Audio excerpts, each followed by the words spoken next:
ദൈവത്തിന് മഹത്വം. ഫിലിപ്പി സഭയുടെ ആദ്യത്തെ വിശ്വാസിയായിരുന്നു ലുദിയ.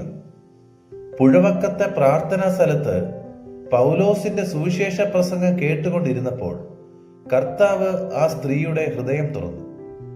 പിന്നാലെ യേശുവിൽ വിശ്വസിച്ച ലുദിയയും കുടുംബവും സ്നാനമേറ്റു. യേശു ഹൃദയത്തിൽ കടന്നു വന്ന ലുദിയയുടെ തുടർന്നുള്ള വിശ്വാസവും പ്രവൃത്തിയും ശ്രേഷ്ഠമാണ്. ദൈവത്താൽ ഹൃദയം തുറക്കപ്പെട്ട ലുദിയ ഒട്ടും മടിക്കാതെ പൗലോസിനും കൂടെയുള്ളവർക്കുമായി തന്റെ ഭവനം തുറന്നു കൊടുത്തു. ആ പ്രവൃത്തി ആ പ്രദേശത്തിലെ സുവിശേഷ പ്രവർത്തനത്തിനും ഫിലിപ്പിയ സഭയുടെ അടിസ്ഥാനമിടുന്നതിനും സഹായമായി തീർന്നു. നമ്മുടെ ജീവിതത്തിലും പുത്രനായ യേശു ആകർഷിച്ചത് കൊണ്ടാണ് നാം പിതാവായ ദൈവത്തിന്റെ രക്ഷാപദ്ധതിയിൽ എത്തപ്പെട്ടത്.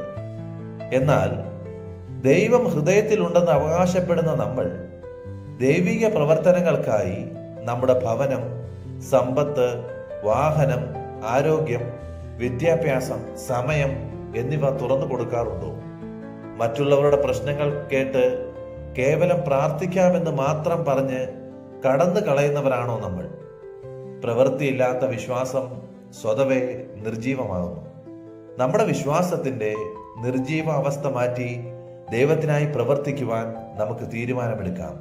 ആമേൻ.